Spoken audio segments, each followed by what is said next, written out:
హరి ఓం. శ్రీ గురుభ్యో నమః.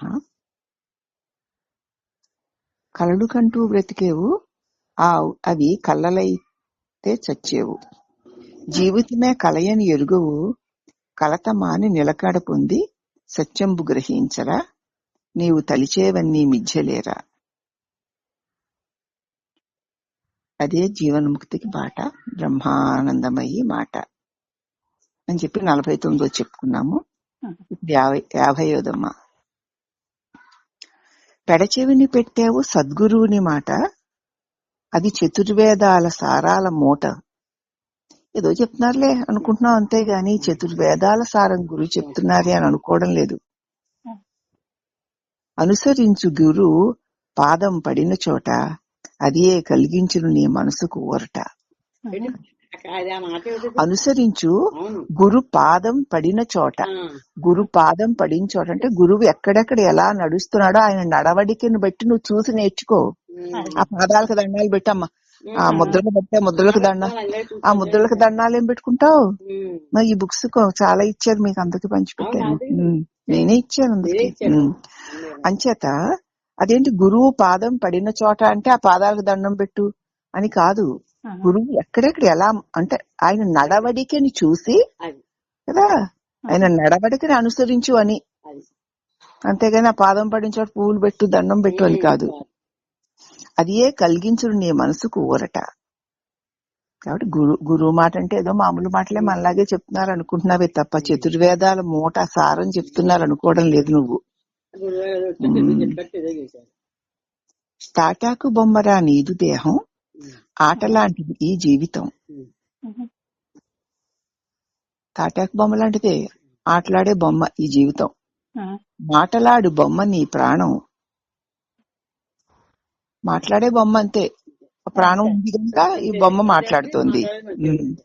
ఏటేట కాటికేసి పైన ఒక్కొక్క సంవత్సరం నడుస్తుంటే ఒక్కొక్క ఆయువు కాటి వైపు నడుస్తోంది. కాలేటి బొమ్మకి ఎందుకురా ఇంత అహం, వినరా సద్గురుని మాట. కాలిపోయే బొమ్మ మీద ఇంత అహంకారం, ఇంత మమకారం, ఇంత తాపత్రయం. అంతే తప్ప ఏమిటి దేహం ఇలా నిమిషానికి క్షణానికి మారిపోతుంది. అలాగే మనసులో ఆలోచనలు మారిపోతున్నాయి, పరిస్థితులు మారిపోతున్నాయి, చుట్టూ ఉన్న వ్యక్తులు మారిపోతున్నారు. అయినా సరే ఏమిటో శాశ్వతం అనుకుంటావు. ఈ ఆట, ఇది ఆట అనుకోవట్లేదు, నిజం అనుకుంటున్నావు. ఏటేటా ఇంకా ఏటంటే పూట వెళ్ళిపోతుంది కదా విష్ణులోకి. ఆ కాలిపోయే బొమ్మ కోసం ఇంత అహంకారం నీకు. నీకు నీవే విధిని రాసుకున్నావు. గతంలో నువ్వు చేసిన కర్మ ఫలితాలు మరి నువ్వేగా చేసుకున్నావు. ఇప్పుడేమో బ్రహ్మ రాసేసాడమ్మా అని నిందిస్తున్నావు. మౌన యోగివై ఉండరా మాధవుళ్లాగా, నీ ఆత్మ శివంలో లయం పొందేలాగా. మాటికి మౌనంగా ఉండు, వాక్కుతో మౌనంగా ఉండు, మనసుతో మౌనంగా ఉండు. ఎప్పుడైతే ఎక్కువగా వాక్కుతో మనసుతో మౌనంగా ఉంటావో అప్పుడు నువ్వు మాధవుడు అవుతావు. నీ ఆత్మ శివంలో లయం పొందుతుంది. అదే జీవన్ముక్తికి బాట. దేహగత సంస్కార నిర్మాణం మనస్సు పంచభూతాల ఆధీనం. ఈ శరీరం దేహగత జన్మ సంస్కారాలకు అనుగుణంగా ఈ దేహం తయారు చేయబడింది. ఈ మనసు కూడా ఆ పంచభూతాలు, దేహం పంచభూతాలు కదా, మనసు కూడా పంచభూతాల ఆధీనంలో ఉంది. ఈ రెండూ కాదు, నీవు స్వేచ్ఛా స్వరూపానివి. ఈ దేహము నువ్వు కాదు, ఈ మనస్సు నువ్వు కాదు. నువ్వు వీటితో బందీవై లేవు, నువ్వు స్వేచ్ఛా స్వరూపానివి. బ్రహ్మముగా నడుచుటే నీకు శ్రేయస్కరం, వినరా బ్రహ్మానందమయ్యి మాట. అదే జీవన్ముక్తికి బాట.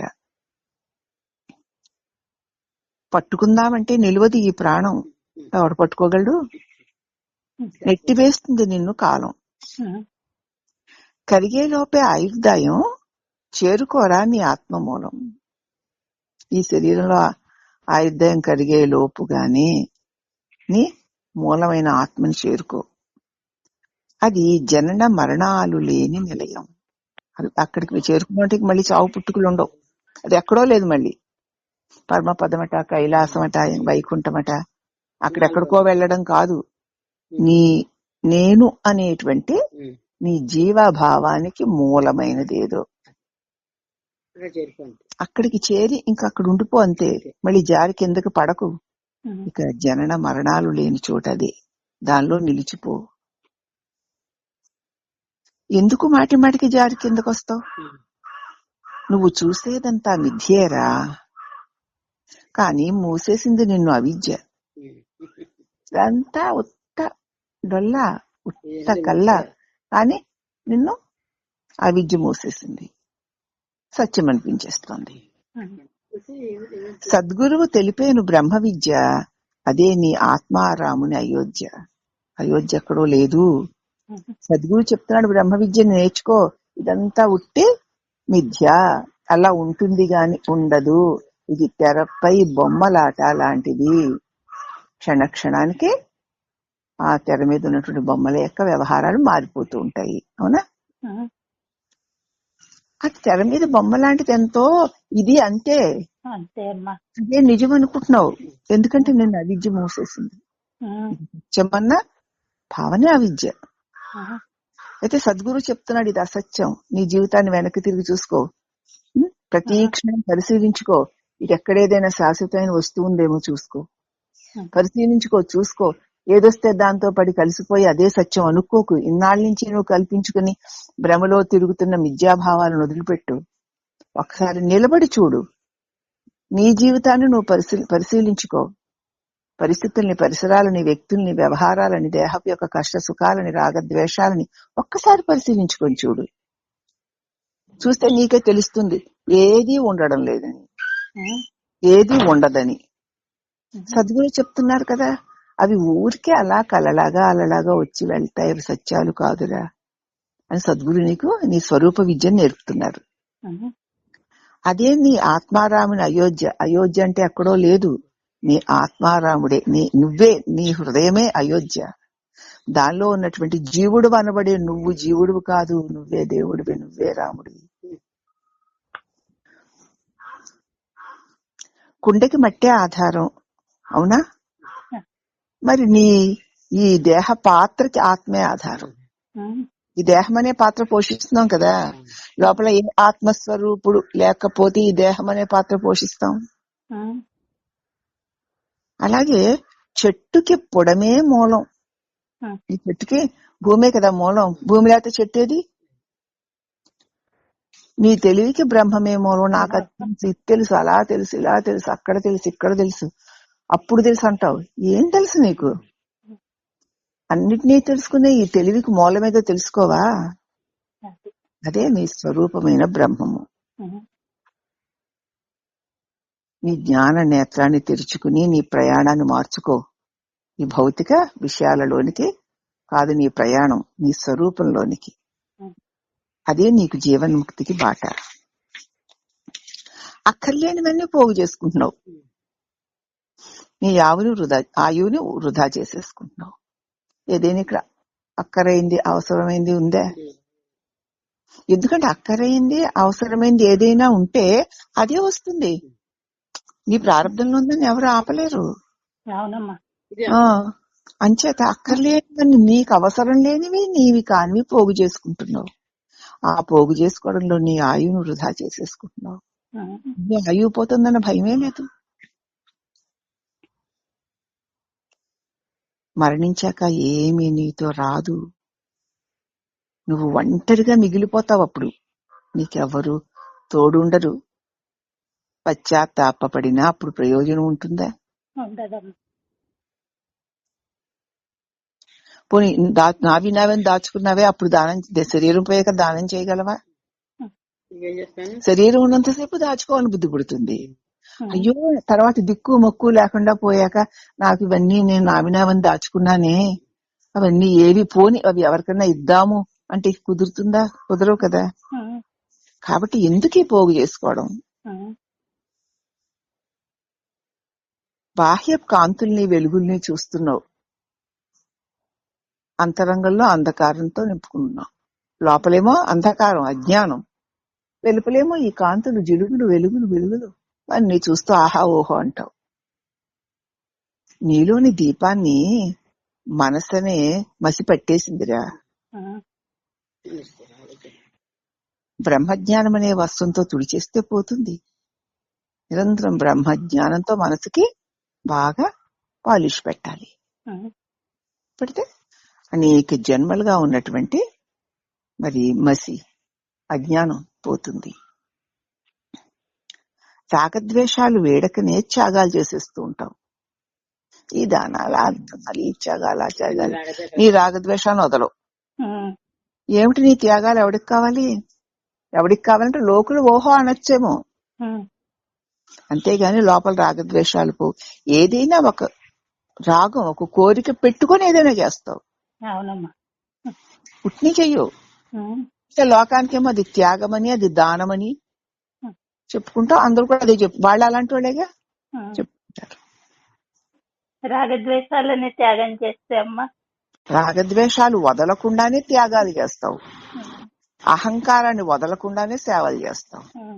ఈ సేవ చేసా, ఈ సేవ చేసా, ఆ సేవ చేసా, అలాంటి ఆనాడు అని చేసా, ఆ స్వామికి ఇంతంత సేవ చేసా, ఈ యోగులకి ఇంతంత సేవ చేసా, ఈ గుళ్ళో ఇంతంత కాలం సేవ చేశా కదా. ఏవో తులసి మాలలు, శావంతి మాలలు పట్టుకెళ్ళి ఇచ్చా, ఇన్ని కొబ్బరికాయలు కొట్టే ఈ సేవ చేసా, మెట్లు కడిగా, ముగ్గులు ఎట్టా, పువ్వులు చేసా, సేవలు చేసేస్తావు. చేసా చేసా చేసా అని నీ అహంకారాన్ని వదలకుండా. అహాన్ని, స్వార్థాన్ని వదలడం వల్లనే నీ సేవలు త్యాగాలు చెయ్యకపోయినా తరిస్తావు. నేను నాది అన్నదాన్ని వదిలేస్తే చాలు. నువ్వు ఏ సేవలు ఏ త్యాగాలు చెయ్యక్కర్లేదు. త్యాగాలు సేవలు చేసే వాడిని త్యాగం చెయ్యి. వాడిని కూర్చోబెట్టుకుని వాడిని చక్కగా మహా చక్రవర్తి ఇంత గొప్పవాడని కూర్చోబెట్టుకుని ఇవన్నీ ఆ గొప్ప కోసం చేస్తూ ఉంటాడు ఈ అహంకారం. మీరు ఒకసారి చెప్పారు కదమ్మా, భక్తి భావనతో వ్యక్తి భావనని పెంచుకోకు. దేహం నేను అంటూ చేసేటి విధులు నేను బ్రహ్మమును అంటూ చేస్తే అవి నీకు నిధులైపోతాయి. నేను దేహం పలానా వ్యక్తిని అనేటువంటి నువ్వు అన్ని విధి విధానాల పనులు చేస్తూ ఉంటావు. కానీ అదే నేను బ్రహ్మమును దేహమును కాను అని అనుభవంతో చేస్తే అవే నీకు నిధులైపోతాయి. నీ స్వరూపము ఒక యోగిరా. నీ స్వరూపం ఈ దేహం కాదు, ఒక యోగి. నీ స్వరూపంతో నువ్వు ఉండడమే రా యోగం అంటే. నీవు కాని దేహం నేననుకొని నీ స్వరూపం నుంచి నేను నువ్వే వేరు చేసుకున్నావు. ఇప్పుడు నువ్వు కాని దేహాన్ని వదిలేస్తే నీవు అయిన దానిలో చేరిపోతావు. అదే యోగం, అదే జీవన్ముక్తికి పాట. నీవు ఈ పొడమిపై పుట్టిన పనిని ఒకసారి గుర్తించి ఎందుకు పుట్టాను అని ఒకసారి ఆలోచించావు ఎప్పుడైనా? నేను ఎందుకు పుట్టాను ఎవరైనా ఆలోచిస్తారమ్మా? అస్సలమ్మా. ఒక్కసారి ఆలోచించు. నేను ఎందుకు ఈ జన్మనెత్తాను ఒక్కసారి పరిశీలించు. ఆపై నీ నిజస్థితి నీకు గుర్తిస్తావు. మాటి మాటికి నేను ఎందుకు పుట్టాను,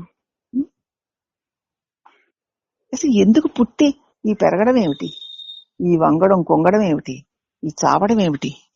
చావడం కోసమైనా పుట్టాను. ఇంక పుట్టడం అంటే చావడం అన్నమాట. ఎందుకా పుట్టడం? ఇక నేను పుట్టను నువ్వు నిశ్చయించుకున్నావు అనుకో, అయిపోయింది. అదే బ్రహ్మజ్ఞాన శాస్త్రాలు రావక్కర్లా. పుట్టినప్పటి నుంచి ఇప్పుడు దాకా ఏమిటి వచ్చేసింది? ఏం పెరిగింది? ఏమీ లేదుగా.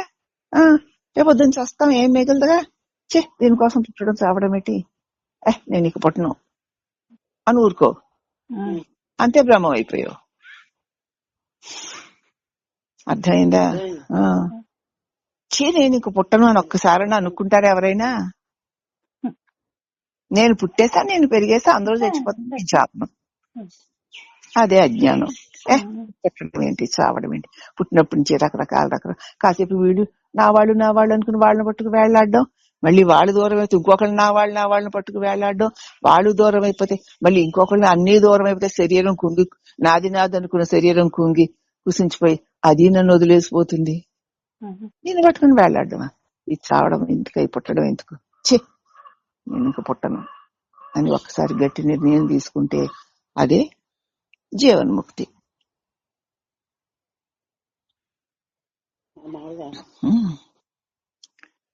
ఆ క్షణమే కాలచక్రం నుంచి విముక్తి కలుగుతుంది.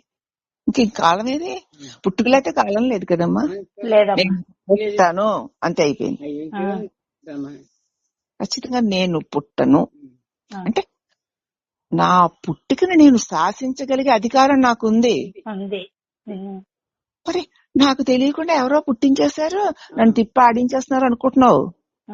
అసలు నువ్వు నాకు పుట్టుకొద్దు అన్నావంటే చాలు, పుట్టుకుని ఊడిపోయేదానికి పుట్టేసి దేవుడు పుట్టించాడు కదా, ఇలా పెరిగాను, వాళ్ళు కాపాడతారు, వీళ్ళు రక్షిస్తారు, వీళ్ళు బంధువులు, వీళ్ళు శత్రువులు, ఈ ఆస్తులు, ఈ పాస్తులు ఇవన్నీ నావేను, నాకింత గొప్పగా ఉంది, ఇలాగా అలాగా అనుకుంటూ అందరూ చచ్చిపోతుంటే నేను చచ్చిపోతానని తెలియకుండా చుట్టుక్కుని చస్తావు. అవునా? మరి అసలు ఏంటి పుట్టుకని ఎప్పుడైనా ఆలోచిస్తే, పుట్టుక ఎన్ని రకాల మార్పులు, చక్రవర్తి అయినా సరే చస్తాడు, చావడం కోసం పుడతారన్నమాట అందరూ. ఓహో,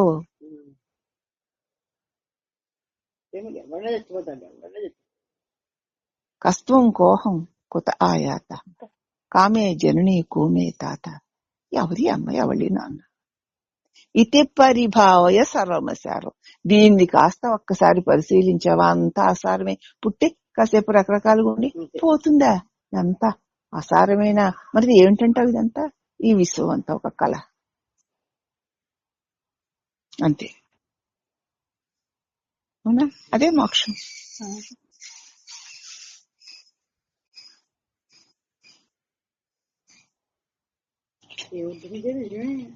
పుట్టాము 70 సంవత్సరాలు వచ్చాయి, ఏమొద్దు ఏముంది, ఏం కాదు. ఎన్నెన్ని ఈర్ష్యలు, కక్షలు, కోదాలు, బాధలు, ఏడుపులు, పెడబొబ్బులు. ఇది ఎలా అయిపోతుందేమో, అది ఇలా అయిపోతుందేమో, వాళ్ళు నన్ను అన్యాయం చేసేస్తారేమో, వీళ్ళు దోచేసుకుంటారేమో, వాళ్ళు కాపాడేస్తారేమో. ఇవన్నేగా పుట్టి ఇప్పుడు దాకా ఊరికే ఉన్నామేంటి మనం? ఎంత ఎంత పనికి మారని చెత్తల్లో, ఎంత ఎంత భ్రమల్లో, ఎంత ఎంత కాంక్షల్లో, ఎంత ఎంత మమకారాల్లో. కొట్టుకోలేదండి? కొట్టుకున్నారా ఇప్పటిదాకా? మరే ఏం మిగిలింది? ఇప్పుడు గట్టెక్కి కూర్చున్నాక ఏం మిగిలింది అంటున్నావు కానీ అప్పుడు దొల్లు ఒకసారి గుర్తు చేసుకుని, ఇచ్చి ఎంత హీనమైన బ్రతుకు. ఎందుకు అసలు ఈ మాత్రం జ్ఞానం నాకు ఎందుకు కలగలేదు? ఇంత కలిగితే ఇంత ఇంత అయోమయాల్లో, ఇంత ఇంత కష్టాల్లో, బాధల్లో, ఈర్ష్యల్లో, ద్వేషాల్లో, అసహ్యాల్లో, దుఃఖాల్లో, భయాల్లో, భ్రాంతుల్లో, ఆశల వలయాల్లో అలా మురికి కూపంలో దొల్లినట్లుగా దొల్లానే. దొల్లేనా లేదా? మీరు దొరలేదేమో మరి. అందరూ దొరలేరమ్మా. దీనికోసం పుట్టాను ఆనాడే నాకు ఎందుకు తెలియదు. ఇప్పుడేమో గట్టి కన్నీ తీరిని ఎలాగో చావు దగ్గరికి వచ్చింది, ఒప్పుకోక తప్పదని అంతే కదా అనేస్తున్నారు వేదాంతాలు చెప్పిస్తున్నాను. ఏమిటి అంతే కదా? ఇప్పటికైనా వదిలేవా? అయినా సరే ఇల్లంటే, వాకలంటే, ఒళ్ళంటే, మొగుడంటే, పిల్లలంటే ఎంతంత మమకారం లోపల. మళ్ళీ తప్పదు గనుక ఓడగొడతాడు గనక నోరు నువ్వు మూసుకు తెలిసినా తప్పదు గనుక ఒప్పుకుంటున్నావు. అంతేకాని నిన్ను నువ్వు ప్రశ్నించుకు చూడు. ఏం కావాలి ఇక్కడ నీకు? ఏం కావాలండి? ఉట్టుట్టు మాటలా? తప్పదని తెలుసు. ఇప్పుడు దాకా వెళ్ళాం వచ్చాం, ఇంకెందుకు రేపో నేడో చావాలి, చచ్చేదానికి ఎందుకులే అంటున్నావు. కానీ పట్టుకున్నది లోపల వదిలిందా అని చూసు. ఎందరో గురువులు ఎన్నెన్నో చెప్తారు, ఎన్నో మార్గాలు చూపిస్తారు, కానీ నడవలసింది నువ్వే కదా. అవునమ్మా. ఎందుకంటే దేహాన్ని ధరించిన వాడే కదా ఆత్మని గ్రహించాలి. ఆత్మ అంటే ఈ దేహాన్ని ధరించాడు. దేహాన్ని ధరించిన వాడు ఆత్మ కాని దేహం ఆత్మ కాదు కదా. వస్త్రాన్ని ధరించాం, వస్త్రం నేను కాదు. దేహాన్ని ధరించాను, దేహం నేను కాదు. దేహాన్ని ధరించిన నేను దేహం కాదు, నేను ఆత్మస్వరూపాన్ని అని గ్రహించాలి ముందు. భ్రాంతిలోకి వచ్చిన వాడే ఏ భ్రాంతిలో ఎవడు పడిపోయాడో వాడే బ్రహ్మకాంతిని చూడాలి. వాడు ప్రయత్నం చెయ్యాలి. ఏమిటిది? ప్రతి క్షణం మార్పు, నశించిపోయి చావులోకి వెళ్ళిపోతుంది, ఎందుకు ఇలాగా అని తను తానే ప్రశ్నించుకోవాలి. ప్రశ్నించుకుంటే ఇది ఉన్నట్లుంటుంది కానీ ఉండట్లేదని తెలిసిపోతుంది. ఉమ్, మరి ఉండేదేదా అని ఆలోచిస్తే దీన్ని ఒక్క క్షణం వదిలితే నువ్వు బ్రహ్మాను అయిపోతావు. ఉమ్, నీకే తెలుస్తుంది. అసలు ప్రయత్నం చేయక దీన్ని వదిలిపెట్టవలసిన వస్తువని ఛాసేలేక, ఇక్కడ నాదన్నదేది శాశ్వతమైంది లేదు అన్నటువంటి ఊసేలేక పడిదొల్లడం ఎప్పుడైనా ప్రశ్నిస్తే కదా. భ్రాంతిలోకి వచ్చిన వాడే కదా బ్రహ్మక్రాంతిని దర్శించాలి. ఎవరి మూలానికి వారే చేరుకోవాలి. దారి చూపుతారు తప్ప అక్కడ నువ్వే కదా వెళ్ళాలి. ఉమ్. నీ మూలం నీలో ఉందా, ఇంకెవరిలోనైనా ఉందా? నాలోనే ఉంది. మరి నీ ప్రయాణం ఎక్కడికి వెళ్ళాలి? నీ మూలంలోకి వెళ్ళాలి. వెళ్ళాలి. ఉమ్, ఉమ్, నువ్వే వెళ్ళాలి. అదిగో దారి, అలా వెళ్ళు ఉమ్, అని చెప్తారా, అక్కడికి వెళ్ళాలి. ఉమ్. అప్పుడు ఇంకేమైంది? ఈ శరీరం ఉండగానే ముక్తిని పొందిన వాడివి అవుతావు. ఇదిగో లోకంలో అందరూ భక్తులే. పాపాలను పోగొట్టుకోవడానికి పుణ్యకార్యాలు చేసేస్తారు. చేసిన పాపాల మూటలు ఉన్నాయిగా, ఉమ్, ఆ పాప ఫలితాల వల్ల కష్టాలు వస్తుంటే ఆ కష్టాలు పోవడం కోసం పుణ్యకార్యాలు చేస్తారు. ఇనుప సంఖ్యలు తెగి బంగారు సంఖ్యలు తగిలించుకుంటారు. అంతే. మేమింత చేస్తాం, మేమంత చేసాం, ఉమ్, బంగారు కిరీటం చేసాం. వాళ్ళకి ఎన్ని వందల కోట్లు మరి రాకపోతే ఒక 100 కోట్లు పెట్టి వజ్రాల కిరీటాలు చేయిస్తారమ్మా. ఉమ్. ఆ, అందులో ఎంత అన్యాయం ఉంటదమ్మా. అదే చెప్తుంటే ఎంత అన్యాయమే, ఎంత అంచేత ఇక్కడ అంతా కూడా ఇనుప సంఖ్యలు దానం చేస్తున్నాం, ఇది చేస్తున్నాం, అది చేస్తున్నాం అని ఇనుప సంఖ్యలు వదిలించుకు బంగారు సంఖ్యలు పెట్టుకుంటున్నారు. పుణ్యం బంగారు సంఖ్యలు, పాపం ఇనుప సంఖ్యలు. అంతే.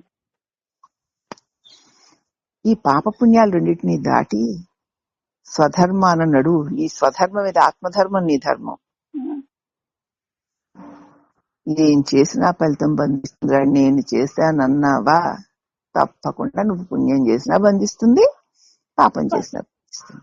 అయ్యో పుణ్యం కూడా బంధిస్తుందా? ఉమ్, పుణ్య ఫలితమే సుఖాలు అనుభవించడానికి. ఉమ్. ఏది చేసినా ఫలితం నేను అనేటువంటి అహంభావంతో ఏది చేసినా అది బంధమేరా. తెలుసుకోనాయనా, ఇదే జీవన్ముక్తికి పాట. దైవాన్నే గురువుగా భావించు. దైవం గురువు, ఉమ్, ఆ దైవమే గురువుగా నీకు లభిస్తాడు. గురువు అంటే దైవమే. ఉమ్. దైవాన్నే గురువుగా నువ్వు భావిస్తే ఆ దైవం గురువుగా నీకు లభిస్తాడు. మళ్ళీ ఆ గురువే దైవ సాన్నిధ్యాన్ని నీకు చేరుస్తాడు. ఆ దైవం నీకు తనలో చోటిస్తాడు. ఉమ్. అదే జీవన్ముక్తికి బాట. నీవు దేహానివి కాదు. మళ్ళీ మళ్ళీ మళ్ళీ మళ్ళీ చూసుకో. నువ్వు కట్టుకున్న వస్త్రానివి ఎట్లా కాదో, నువ్వు ఈ దేహానివి కాదు. ఈ దేహం ప్రకృతి ప్రసాదం. అలాగే నువ్వు మనస్సువి కాదు. ఈ మనస్సు గత జన్మల సంస్కారం. ఉమ్. ఇంకా నువ్వు పంచకోశాలు కూడా కాదు. ఆ పంచకోశాలు పంచభూతాల చలనమే. ఉమ్. చూడు, వీటిలో ఏది నువ్వు కాదు కదూ. పరిశీలించి చూడు, గ్రహించు, నిన్ను నువ్వు చూసుకో. నువ్వు దేహానివా? అది ప్రకృతి ఇచ్చినటువంటి ఒక ప్రసాదమైన ఒక వస్తువు. నువ్వు మనసివా? గత సంస్కారాల మూట. ఈ పంచకోశాలంటావా? అవి పంచభూతాల యొక్క చలనమే. ఉమ్. మరి దీనిలో ఏది నువ్వు? ఏది కదమ్మా. మరి ఒక్కసారి పరిశీలించు. దీనిలో ఏది కాకపోతే ఏది మిగిలిందో అది నువ్వు. అదే నేను. అదే బ్రహ్మమని గ్రహించు. ఉమ్. నీవు ఏ భావంతో ఉంటావో అదే నీకు రేపటికి విధి రాత అవుతుంది. ఉమ్. అదే రేపటికి నీ నొసట నువ్వే రాసేసుకుంటున్నావు రేపు రాబోయే బతుకుని. ఉమ్. నీ విధి వల్లే మళ్ళీ నీకు జన్మ తయారైపోతుంది. నువ్వు రాసుకుందే నీ విధి. ఏ బ్రహ్మ రాయలేదు. అంటే ఇప్పుడు నేను చేసిన పనులు నేనల్లాగా నాదిలాగా నేనింత పుణ్యం చేస్తా, నేనంత భాగ్యం చేస్తా, లేకపోతే అది ఇంత పాపాలు చేస్తూ ఇవన్నీ నేను నేను నేను నేను నాది నాదని చేసుకున్నదే రేపటికి నీ విధి. దాన్ని బట్టి నీకు శరీరం. మరి ఎవరు తయారు చేశారు? ఎవ్వరూ తయారు చేయలేదు. నీ భావమే నీ విధి కదా. నీ విధే నీ జన్మకి జన్మ తయారవుతుంది విధి వల్ల. జన్మ తయారవుతుంది విధి వల్ల. ఆ జన్మలే కర్మలు అవుతాయి. ఇంకా ఎప్పుడైతే జన్మ వచ్చిందో కర్మ అనివార్యమే కదా. కర్మలు చేయవలసి ఉండే జన్మ వస్తుంది. కాబట్టి జన్మరాహిత్యానికి ఒకే ఒక్క మార్గం, అది భావాతీత స్థితి. మనోమౌనమే. మనోమౌనంతో సదా ఉండు. అదే జన్మరాహిత్యాన్ని, విధి నువ్వే తయారు చేసుకున్నటువంటి విధి రాతని కదా, ఆ కర్మల్ని అది ఆపుతుంది.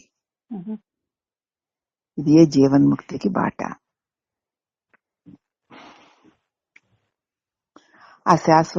అశాశ్వతమైన దానికోసం కదా ఆరాటపడుతున్నావు. శాశ్వతమైనది ఏదైనా ఉందా? లేదండి. అంతా అశాశ్వతమేనని అంటారు. మరి అయితే ఎందుకు ఆరాటం నీకు? ఎందుకు పోరాటం? అంతా అశాశ్వతమే అన్నప్పుడు మరి నీ మనస్సు ఎందుకు నీ హృదయంలో నిలవడం లేదు? నిజంగా ఇదంతా అశాశ్వతమే అన్న దానిని అనుభవపూర్వకంగా తెలుసుకుంటే ఇక నువ్వు దాని వైపుకి వెళ్తావా? వెళ్ళానమ్మా. అశుద్ధము అని తెలిసాక దాని మీద కాలు ఎట్లా వెయ్యవో, ఇది అశాశ్వతం అని తెలిసాక నీ మనసు నీ ఇంద్రియాలు ఎందుకు వెళ్తాయి? వెళ్ళినప్పుడు మనోమౌనమే కదా. మరి అలా నువ్వు ఎందుకు ఉండలేకపోతున్నావు? చెప్పడమేమో అశాశ్వతం అంటున్నావు, సగుంటంటావు, ఆ జన్మ పరంపరలు అంటావు అని నువ్వు వదిలేసి ఉంటే మరి ఇక మనసు ఎందుకు, ఆ మనోమౌనం ఎందుకు రావడం లేదు? ఆలోచించుకోవాలి. ఆవిడ మటుకాళ్ళు మాట్లాడిపోతాయి. అశాశ్వతమైన దానికోసమేమో ఆరాటపడతావు. శాశ్వతమైన ఆత్మజ్ఞానాన్ని కొంచెం కూడా నేర్చుకోవు. చెప్పితే వినవు, వినినా సరే పట్టించుకోవు. అశాశ్వతమైన దానికోసం అల్లలాడిపోతూ బాగా మూట కట్టేసుకుని దానినే మళ్ళీ మళ్ళీ పట్టించుకుంటూ మననం చేస్తావు. శాశ్వతమైన దాన్ని వినవు, విన్నా అనుకోవు. సత్యజ్ఞానము నీకు ఇహపరాలలో వెలుగునిస్తుంది నాయన. కాబట్టి మరణిస్తే నీకు జ్ఞానదీపమే దిక్కవుతుంది, నీకు తోడవుతుంది. లేకపోతే అజ్ఞాన అంధకారంలో మళ్ళీ పడిపోతావు.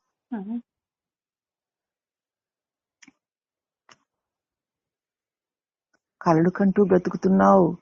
నిద్ర మేల్కొన్న వెంటనే ఇది కళ అని గుర్తించి జీవించు. ఎన్నిసార్లు చెప్తున్నా అదే మాట. ఎందుకు ఇలా కలగంటూ బ్రతుకుతావు? సరే నిజం అనుకుంటూ భ్రాంతులు ఎంతకాలం తిరుగుతావు? అవి చూస్తూ ఉండగానే కళ్ళలైపోతూ ఉంటే కల్లోల పడిపోయి ఏడుస్తావు. మరి కళ్ళైపోదు అవుతుంది కదమ్మా. మరి ఏడుస్తే కలలైపోతుంటే అయ్యో ఇలా అనుకున్నానమ్మా, అలా అనుకున్నానమ్మా, ఇన్నాశలు పెట్టుకున్నానమ్మా, అన్యాశలు పెట్టుకున్నానమ్మా, నా బ్రతికి ఏమైపోతుందో, రేపు నా గతి ఏమైపోతుందో, నాకెవరు దిక్కు అని ఏడుస్తూ ఉంటాం. ఎందుకు? కళ్ళలైనవి అన్ని సత్యాలు అనుకుని భ్రాంతి వల్ల అవి కళ్ళలైపోతుండగా దుఃఖిస్తున్నావు. నీ జీవితమే ఒక కళ అని తెలుసుకో. మేల్కొన్నావంటే అజ్ఞాన నిద్రలో కలిగిన ఈ మెలకువ కలే కలే కలే కలే. అంచేత ఏమాత్రము పట్టుకొని అంటులేని జీవితాన్ని గడిపేసి జన్మని శుద్ధి చేసేసుకో. నేను నాదని పట్టుకోకు, చుట్టుకోకు. ఏదో ఆ జన్మ వచ్చిందా, ఆ పని అయ్యింది అన్నట్లు గడిపేసుకో. కష్టం వచ్చినా ఇంకంటే అది కల కదా, పోతుంది కదా మరి అని ఉంటున్నావా? మరి వేదాంతం చెప్పేస్తున్నాగా, తెలిసిపోయింది అంటున్నావుగా, మరి ఎందుకు ఉండడం లేదు? కలే కదా, పోతుంది కదా, కష్టంగా వెళ్ళిపోతాను కదా. ఊరికే బుద్ధికి తెలిసిపోతుందండి, జీవితంలో నిలవాలి అది. అవునమ్మా, నిలబెట్టుకోవాలమ్మా. ఆ పట్టులేని జీవితాన్ని గడుపు, పట్టేసుకు చుట్టేసుకు బతక్కు. వచ్చింది వెళ్ళిందిలే అని గడుపు. ఉమ్, అదంతే అని గడుపు. అదే జీవన్ముక్తికి బాట. ఉమ్, నీ అహంకారమే నీకు వెట్టి మూట, అంటే జన్మలకి ప్రారంభపు మూట తయారైపోతుంది. ఉమ్, సంచితం మూట. వెట్టి మూట అంటే సంచితపు మూట. ఉమ్, నీ మమకారమే నిన్ను రుణగ్రస్తుని చేసేస్తుంది. అవునమ్మా. మీద మమకారం పెట్టుకుని వాళ్ళ కోసం సేవలు చేస్తూ వాళ్ళని పట్టుకు తిరుగుతున్నావో మళ్ళీ ఆ రుణాన్ని తీర్చుకోవడానికి మళ్ళీ వాళ్ళ కడుపును పుట్టాలి, లేకపోతే నీ కడుపును వాళ్ళు పుట్టాలి. మళ్ళీ రుణం తీరాలిగా. ఉమ్, అవునా? అందుకే ఎవరి నుంచి ఏది మనం పొందినా తీసుకోవలసి వచ్చినా అది రుణమే. ఉమ్, అంచేత ఇచ్చేవాడు ఈశ్వరార్పణమనివ్వాలి, తీసుకునేవాడు ఈశ్వరార్పణం అని తీసుకోవాలి. ప్రారంభంలో ఉంటే ఇచ్చేవాడు ఇస్తాడు, పుచ్చుకునేవాడు పుచ్చుకుంటాడు. దాన్ని నేనిచ్చానని వాడనుకోవడం, నేను పుచ్చుకున్నా నాకు వాళ్ళు ఇచ్చారని నేను అనుకోవడం. దీనివల్ల ఏమైపోతుంది? మళ్ళీ మూట వస్తుంది. ఈశ్వరార్పణ ఎవ్వరికి ఏది ఇచ్చినా నువ్వు కాదు ఇచ్చేది, ఈశ్వరుడు ఇప్పిస్తున్నాడు. ఈశ్వరార్పణం అని ఇవ్వడం, తీసుకునేవాడు ఈశ్వరార్పణం అని తీసుకోవడం. ఇది అంటుకోకుండా జీవించడం అంటే ఇది. అవునమ్మా. ఎవరికి పెట్టినా ఈశ్వరార్పణం అని పెట్టు, ఎవరైనా పెట్టినా ఈశ్వరార్పణం అని తీసుకో.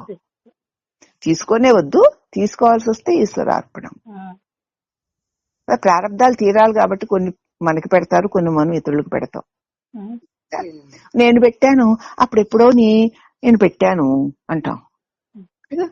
నేను పెట్టాను అన్నది ఉందిగా, అదేం చేస్తుంది మళ్ళీ ఆ నేను పెట్టాను అన్నది నీకు రుణంగా తయారైపోతుంది.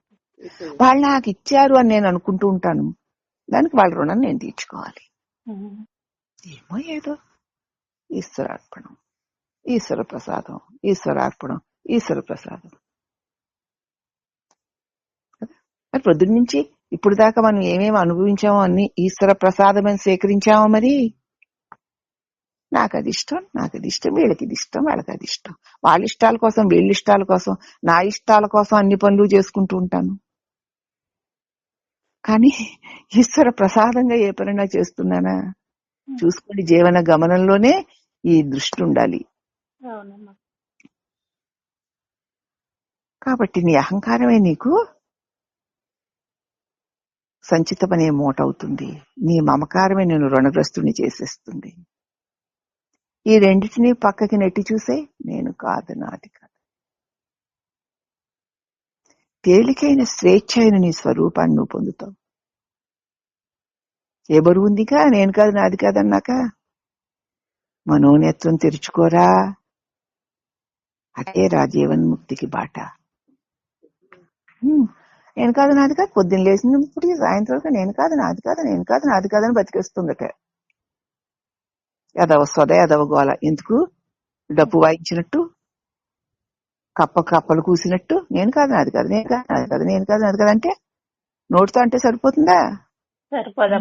కాదు నాది కాదు అన్నట్లు జీవించాలి. ఇలా మాట ఎందుకంటే కొంచెం అలా జీవించడాన్ని గుర్తు చేయడం కోసం ఈ మాట. దాన్ని అలా వాడుకోవడం మానేస్తే నేను కాదు నాది కాదు, నేను కాదు నాది కాదు అనేస్తే వాళ్ళు మహా త్యాగుల్లాగా చలామణి అయిపోతున్నారు. వాళ్ళు మేము త్యాగులం అనుకుంటున్నారు, ఇతరులు కూడా ఆహా అనుకుంటున్నారు. అక్కడ పొరపాటు ఎక్కడ జరుగుతుందో చూసారా? నేను కాదు అంటే కానట్టే ఉండాలి, నాది కాదు అంటే కానట్టే ఉండాలి. మరి ఉంటున్నావా? ఉంటూ అప్పుడు అను, ఉండకుండా అంటూ అంటూ అంటే కప్ప కూసిన కోతలే. కప్పలు బెక్కబెక్కలాడు అంతే. నీ ఇష్టం ఏం చేసుకుంటావు. ఇప్పుడు నేను కాదు, ఇప్పుడు పని చేస్తూ పొద్దున చాలా పనులు జరిగాయి. నేను కాదు చేస్తున్నప్పుడే ఆ ఎరుకుండాలి. అంతా అయిపోయాక అసలు ఇలా ఏ సత్సంగం చెప్పుకున్నాడో ఏదో చూస్తున్నప్పుడు నేను కాదు నాది కాదు అనడం కాదు. ప్రతి పని జరుగుతున్నప్పుడు కూడా నేను చేయట్లేదని కాదు, నేను కాదు నాది కాదు, జరుగుతోంది అదంటే, జరుగుతోంది అంతే. ప్రతి పని లేచినప్పటి నుంచి ఇప్పటివరకు ఏది జరుగుతున్నా సరే అది జరుగుతోంది అంతే. నేను కాదు నాది కాదు అనుకోక్కర్లేదు. ఇక అదంటే సాక్షి నిత్య ప్రత్యేగాత్మ శివో. ఎదుగుండి చేసిందని వేరు. గుర్తుండదు కదా, నేను కాదు నువ్వు చేస్తున్నావు చేయగలవా అనక్కర్లా 100 సార్లు కదా. అది ఏదో జరుగుతోంది, అంతే. ఏదో జరుగుతోంది అంతే. ఇంకా అర్థం చెప్పమంటే అవి జరుగుతున్నాయి నేను తెలుసుకునే సాక్షిని, ఎందుకంటే నేను స్వరూపుని కనుక అని చెప్పుకోవడం. నేను కాదు నాది కాదు, నేను కాదు అర్థం చేసేస్తున్నారట. ఆహా, అది కూడా ఒక మాయ చుట్టేసుకునే అహంకారం, దాన్ని కూడా ఒక గొప్ప సాధనలాగా చేసేసి అసలు పనికి ఉపయోగపడడం మానేసి మళ్ళీ అహంకారం దాన్ని సొంతం చేసేసుకుంటాం. అంత మాయ ఉంటుంది, అంత మాయ ఉంటుంది. అది సాధకులు మరీ మరీ మాయలో పడిపోతారు. సాధన లేని వాళ్ళు ఎలాగూ మాయ వల్ల చిక్కుపోయి మాయ సత్యమన్నట్టుగా బ్రతికేస్తారు. వాళ్ళకి ఏం చెప్పక్కర్లా, సాధకులకే చెప్పాలి. మరీ మరీ లాగేస్తుంది సాధకులు, ఎందుకంటే వదిలేస్తే అది ఊరుకోదుగా.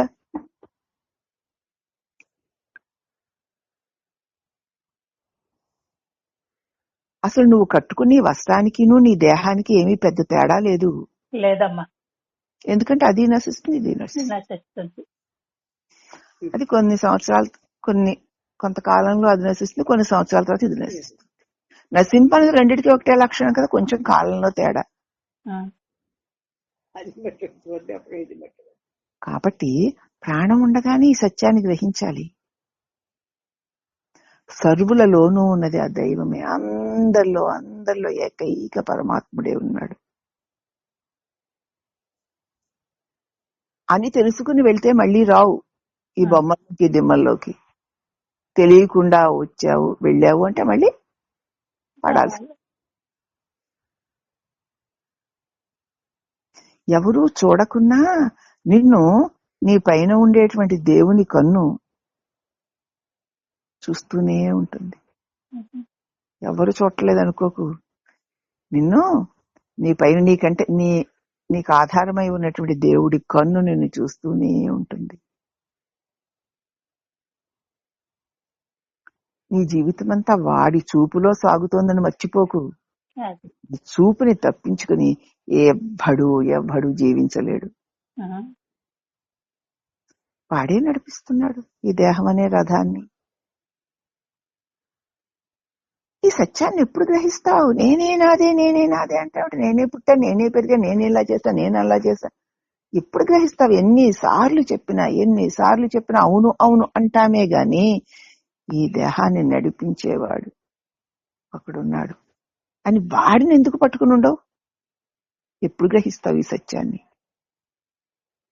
ఈ దేహాన్ని నడిపించే దైవం కోసం వెతుకు. ఈ దేహం ఈ జగత్తు విషయాల్లో దొరికే వెర్రి విషయ వ్యామోహాల కోసం ఎందుకు వెతుకుతావు? ఈ దేహాన్ని ఈ జగత్తుని నడిపించేటువంటి ఆ దైవం కోసం వెతుకు. ఏదో ఒకనాడు వెతగ్గా అది ఫలిస్తుంది. అదే జీవన్ముక్తికి బాట అవుతుంది. ప్రయత్నం చేయి, సత్యం తెలుసుకో.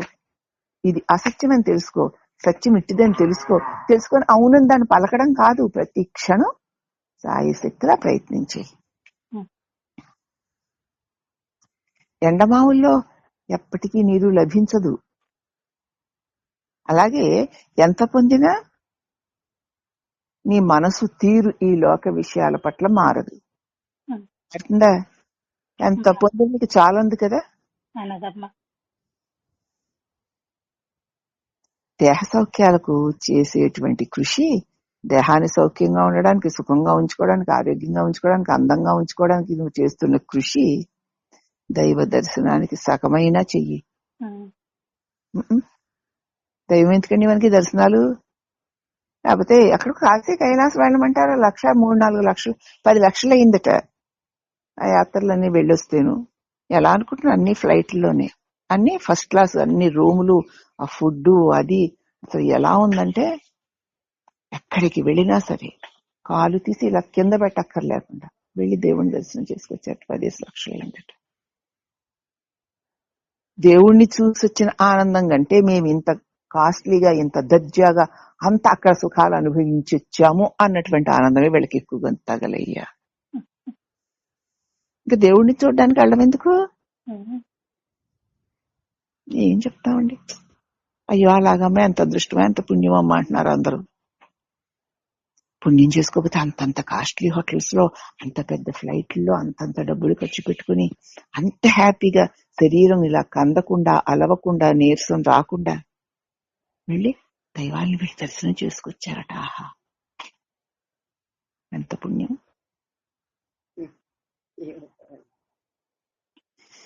ఎంత పొందినా ఈ మనసు తీరు మారదే. నువ్వు దేహ సౌఖ్యాల కోసం చేసే కృషిని దైవ దర్శనానికి చెయ్యి. నిజంగా దైవ దర్శనం కోసం నువ్వు ప్రయత్నం చేసే దైవం నువ్వు ఎక్కడికి కదలక్కర్లేకుండానే నీలోనే నీకు దర్శనం ఇస్తాడు. రెండో వాళ్ళకి తెలియదు. మరి ఈ బాబాయ్ అందరూ పొగిడే వాళ్ళు ఉండరు. మరి అప్పుడు ఎవరు పొగుడుతారు?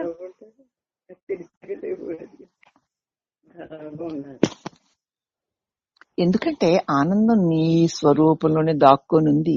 బయట ఎక్కడో ఆనందం ఉంది, విషయ భోగాల్లో ఆనందం ఉంది, దేహ సౌఖ్యాల్లో ఆనందం ఉంది అనుకుంటున్నావు.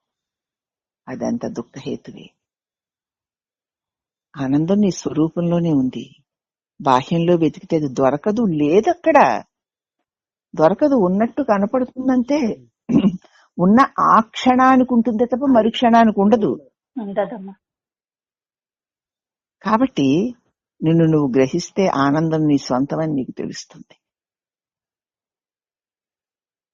అప్పుడు దుఃఖం అంతా అంతమైపోతుంది. ఇంకా దుఃఖం ఏముంటుంది? ఎందుకంటే దేహాన్ని నేనంటేనే సర్వ అనర్థాలకి హేతువమ్మా.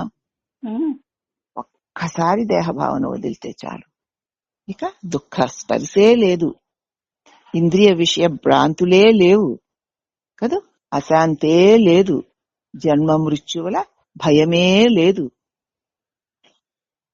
నిద్రలో వదులుతుంటే పొందుతున్నావు కదా. మరి నిదర్శనం నీ జీవితమే. శరీరాన్ని వదిలి నిద్రపోగలవా, వదలకుండా నిద్రపోగలవా? వదిలితేనే నిద్రపోతాను. వదిలితే నిద్ర అంటారు, వదలకపోతే మెలకువే. రాత్రి నువ్వు మంచం మీద పడుకున్నా సరే మెలకువే కదా. దేహాన్ని వదిలితే ఎంత సుఖాన్ని పొందుతున్నావు. మెలకువలో ఒకసారి వదిలి చూడు, ఆ సుఖం శాశ్వత. నిద్రలో సుఖం శాశ్వతంగా ఉండట్లేదు. మళ్ళీ భ్రాంతిపూర్వకంతో ఉన్నావు గనుక ఈ భ్రాంతిపూర్వకమైన కాలం అంటే ఈ జగత్తులో నెట్టేస్తుంది. ఇప్పుడు నువ్వు ఆ సుఖాన్ని మెలకువలో అనుభవించి చూడు. నిద్రలో ఉన్నటువంటి ఆ నిరుపమానమైన సుఖం ఈ దృశ్యమానమైన జగత్తులో ఉన్నప్పుడు కూడా, మెలకువలో ఉన్నప్పుడు కూడా ఉంది. అదే దాన్ని గుర్తించి ఉండు. అప్పుడు నీ దుఃఖం అది నీ సొంతం, ఎవరి పక్షలా. ఈ విమానాలు అవి ఎక్కి ఏసీ రూముల్లో గీసీ రూముల్లో ఉండి హై క్లాస్ భోజనాలు చేసి కదా, కైలాసమాన సరోవరము అదేదో కేదారు బదిరి వీళ్ళు దేవుణ్ణి చూడడం అది కాదు. దాని వల్ల వచ్చేటువంటి కదా సుఖము శాంతి అని నువ్వు అనుకుంటున్నావే, అది నిజమైన సుఖము శాంతి కాదు. బయట ఎక్కడ వెతుకుతున్నావో, ఎక్కడ సుఖము శాంతి గొప్ప పుణ్యం గొప్ప ఘనకార్యం అని అనుకుంటున్నావో అదంతా ఉత్త భ్రాంతే. నీలోనే ఉంది ఆనందం, అది నీ సొంతం. అన్నిటినీ వదిలితే శాంతి. కైలాసం ఎక్కడికో వెళ్ళావు, అక్కడైనా ఉండొచ్చు కాదు, చాలు. మరి ఎందుకు నిద్రపోయావయ్యా? సాక్షాత్ కైలాసం శివుడి దగ్గరే ఉన్నారు వాళ్ళు, అయినా అక్కడ నిద్రపోయారు. ఎందుకు? మరి శివుడిని రెప్ప వేస్తే శివుడికి దూరం అయిపోతావు కదా, మరి ఎందుకు నిద్రపోయావు అక్కడ? నిద్రపోయావు ఎందుకు? వదిలేస్తేనే సుఖం, వదిలేస్తే సుఖం అని నిద్ర నీకు చెబుతోంది. కాబట్టి మెలకు బాధ పెడుతోంది కాబట్టి వదిలే.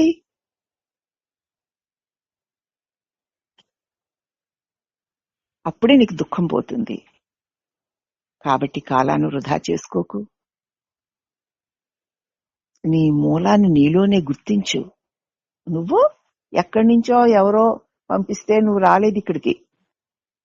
ఈ దేహంలోకి కూడా ఎవరో పంపిస్తే రాలేదు. నీ మూలంలోంచి నువ్వు వచ్చావు. బీజము తనలో నుంచే తను బయటకు వచ్చింది అంకురం రూపంలో. ఏ చోట నుంచి వచ్చిందా? ఆ అంకురమే వృక్షం అయింది. అలాగే నా మూలం నాలోనే ఉంది. నేనే ఆ మూలాన్ని, వృక్షానికి ఆధారం బీజం అన్నట్టు నేనే ఆధారం, నేనే ఆ మూలాన్ని. అవునా? నీ మూలం ఏమిటి? నువ్వే, ఎవరే కాదు. నీలో నుంచే నువ్వు వచ్చావు బయటికి. వచ్చి నీ మూలాన్ని వచ్చిపోయావు. ఈ బయట ఉన్నదంతా సత్యం అనుకుంటున్నావు. అనుకుని తిరిగి తిరిగిపోయి ఉండగలుగుతున్నాడు. మళ్ళీ మూలంలో చేరి ఆనందపడుతున్నావు. ఆ ఆనందం నా మూలలో నాకు దొరుకుతుందని తెలియక మళ్ళీ లేచేస్తావు ఇక్కడ ఏదో ఉందని. ఈ భ్రాంతి పోయే వరకు వస్తూనే ఉంటావు. ఈ వచ్చిపోయా నేను, ఈ భ్రాంతి పోయే వరకు వస్తూనే ఉంటాడు, పోతూనే ఉంటాడు.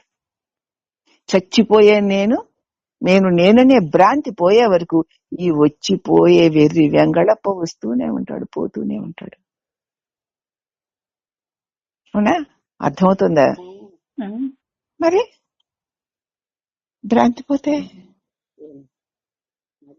వాడికి కాసేపు నిద్రలోకి వెళ్ళడం, మళ్ళీ ఈ మెలకులోకి రావడం, మళ్ళీ వచ్చి ఉంటాడా, మళ్ళీ ఆ నిద్రలో పోతాడు. ఎందుకు పోతున్నారని ఎవడు ప్రశ్నించట్లా. అది ఎందుకు వస్తున్నావురా అని కూడా ఎవడు అడగట్లే. నేను ఎందుకు లేచాను అని ఎవడైనా తను అనుకుంటాడా? పోనీ ఎందుకు నిద్రపోతున్నాను అని ఎవడైనా ప్రశ్నించుకుంటాడా? మరి సుఖంగా ఉంటే ఉండిపో, ఎందుకు వస్తున్నావు? నీ ఆధీనంలో నువ్వు లేవు గనుక. దేని ఆధీనంలో ఉన్నావు? అజ్ఞానం ఆధీనంలో ఉండి, నేనన్న భ్రాంతిలో ఉండి దాంతో పొందే జగత్ విషయ సుఖ వ్యామోహ వాసనలు పెట్టుకుని ఉన్నావు గనక వాటి కోసం వచ్చేస్తూ ఉంటావు. పోనీ ఇదే సుఖం కాదు, నీ నిజ స్వరూపం సుఖం కాబట్టి కాసేపు ఇక్కడ తైతట్లాడి మళ్ళీ నీ సుఖ స్వరూపంలోకి వెళ్ళిపోతున్నావు.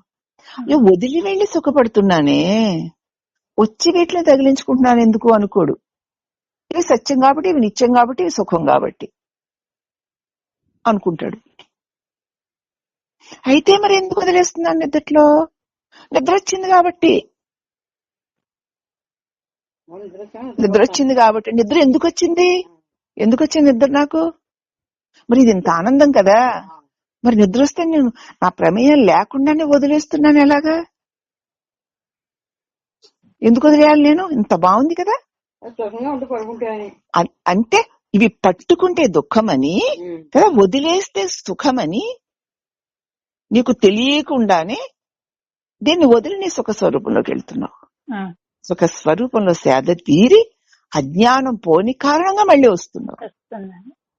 దానికే చెప్తున్నారు కదా, మండుటెండల్లో నడిచి వెళుతుంటే కాళ్ళు మండుతాయని తెలుసు, పరిగెత్తి పరిగెత్తి చెట్టు నీడకి వెళ్తాడు. మళ్ళీ అక్కడే కూర్చోవచ్చు కదా, మళ్ళీ వస్తాడు. అదే ఉంది కదా అంటే ఇప్పుడు ఉందని ఎందుకను, నాకు ఇక వద్దు లేదని చెప్పుకో. ఇక నేను పుట్టనండం అదేగా, నాకు ఇంక లేదు ఇక్కడ, నాకు ఇంక వద్దు, నేను చెట్టు నీళ్ళలోనే కూర్చుంటా. పని అవ్వదండి ఏంటి, నాకు ఆ పని కంటే కూడా ఈ నీడే బాగుంది. ఆ పని అవ్వకపోతే నేను ఏమవుతానో చూస్తా. ఆ పనివాడికి ముఖ్యం, పనివాడికి ముఖ్యం. కానీ తాళలేకపోతున్నాడు, తాత్కాలికంగా సుఖంలోకి వెళ్తున్నాడు. నీ నిజస్వరూప సుఖంలోకి తాత్కాలికంగా వెళ్ళి నీ అబద్ధపు జగత్తులోనికి సత్యం అనుకుని వస్తున్నావు. కానీ నీ నిజస్వరూపు సుఖమే శాశ్వతము. నువ్వు లేచొచ్చే ఈ జగత్తే అశాశ్వతము. ఇక్కడ దుఃఖం కూడాను. కాబట్టి ఈ దుఃఖమైన మయమైన ఈ మెలకువ, ఈ దేహ వ్యవహారాలతో కూడినదేది నాకు వద్దు, నేను వదిలేస్తే ఏమవుతుందో చూస్తా. పని ఉంది కదా అంటుంది ఈవిడ. ఉందా? ఎవడు చెప్పాడు పని ఉందని? చేయడు. ఎవడేం చేస్తాడండి? పని అవ్వదు, ఏం నష్టం నాకు? అది వదిలేయండి. ఎందుకు అనుకోవాలి? నువ్వు అనుకోకపోతే నీ దీనికి ఏది ప్రాప్తం రాదా? రావడం కాదండి, వాడు ఎందుకు రావాల్సి, తినాలి ఉండాలనే ప్రారంభం లేకపోతే నువ్వు రావు, ఉండిపోతావు. ఎందుకు వస్తున్నావంటే ఇది తినాలి, తింటేనే బతుకుతా, లేకపోతే చచ్చిపోతా. ఏం చచ్చిపోతుంది? ఇది చచ్చిపోతా. ఎప్పటికైనా చావాలిగా. నేను ఇప్పుడు రాను, ఈ బెడక ఇప్పుడే కావని, ఎప్పుడో తెచ్చేది.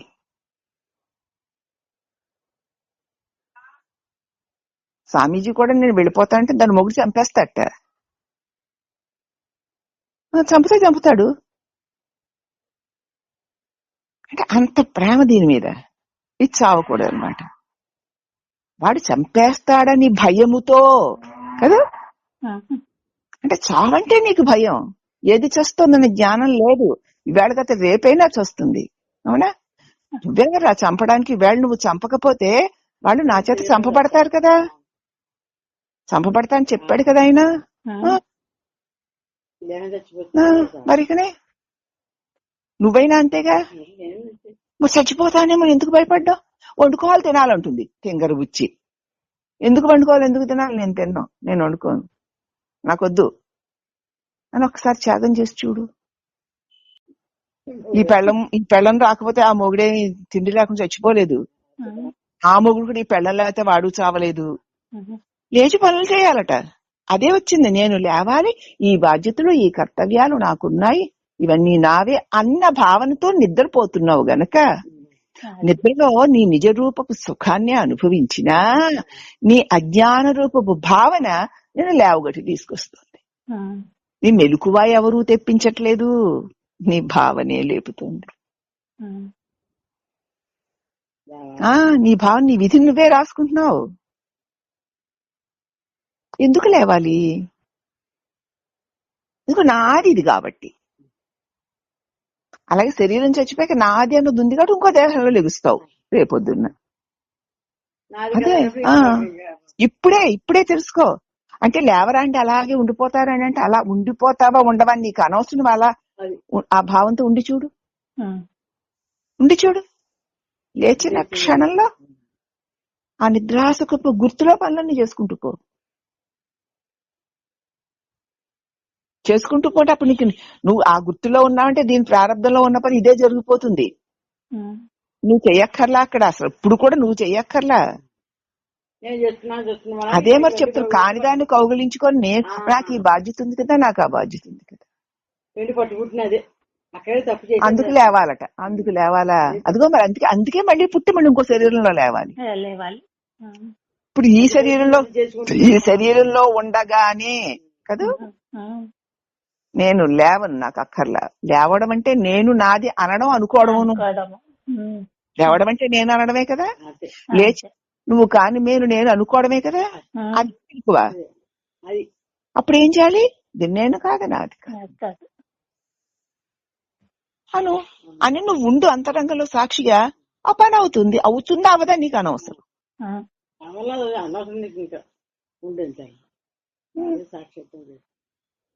మరి చెట్టు నీడకి వెళ్ళిపోయాక మళ్ళీ పని ఉంది కదా, మళ్ళీ అందుకని ఎండలోకి వెళ్తాట. పనుందా? పని చేయబోతే ఏంటి? చంపేస్తారు ఎవరన్నా. అసలు అక్కడ కోట్లు నష్టం వచ్చేస్తుంది. నా కోట్లు లాభం వచ్చి నువ్వు చస్తావుగా. నాకు కోట్లు వద్దు, తూట్లు వద్దు, నెవర్ చేయను. అదే వదిలిపెట్టలేక నేను వెళ్ళను. అంటే బాగా పట్టుకుని అది కావాలని నాది అన్న భావన కదా, నాది అన్న భావన బలంగా ఉండడం చేత ఈ నేనుకి ఆ నాది మీద మోహంతో వస్తుంది. నాది కాదు అనేటువంటి భావన సెటిల్ అయిపోతే ఈ నేనిక రాదు. ఆ నేనిక రాకపోవడమే మోక్షం.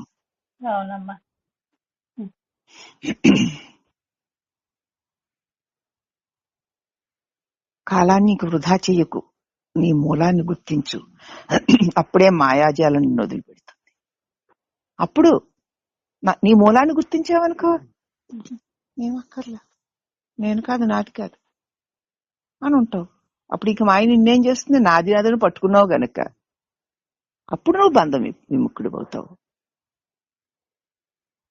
ఎంతో అందంగా ఉందనుకుంటున్నావు కదా ఈ దేహం, భవిష్యత్తులో గుప్పుడు బూడిదైపోతుంది. అయ్యో ఏం సాధించాను పుట్టి ఇన్నాళ్ల వరకు ఒకసారి చూస్తే, అసలు వెనక్కి తిరిగి ఎవడో చూడు కదా, మళ్ళా రాదు కదా, వృధా అయిపోయి నీ కాలం వస్తుందా? మళ్ళీ ఒక్కసారి బాల్యంలోకి వెళ్ళు, మళ్ళీ బాల్యపు దేహాన్ని ధరించి చూద్దాం. పొద్దున్న తిరిగి ఇప్పుడు రమ్మని వస్తున్నావు కానీ మరి ఎంతో దుఃఖించావే, ఎంత దుఃఖించినా మళ్ళీ తిరిగి మానవ దేహం రాదు, ఉన్నతమైన మానవ దేహం వచ్చింది. అయ్యో కాలం అంతా వృధా చేసేసుకున్నానే, అయ్యో నువ్వు ఇప్పుడు ఏడిస్తే మాత్రం వస్తుందేమిటి? అందుకే ఇప్పుడే ఈ క్షణంలోనే చెయ్యి గట్టి ప్రయత్నం. నీ మూలమైనటువంటి లక్ష్యాన్ని, దైవాన్ని పొందాలనేటువంటి గట్టి ప్రయత్నం చెయ్యి. అప్పుడు దైవ సాన్నిధ్యాన్ని పొందగలుగుతాం. ఏది ప్రయత్నం, దాని పట్ల ప్రయత్నం ఎక్కడుంది మనకి? అసలు ఏమిటిదని ఒకసారి ప్రశ్నించు, నుంచో అంతే. ఏ సమాధానాలు చెప్పక ఏమీ మాట్లాడకు.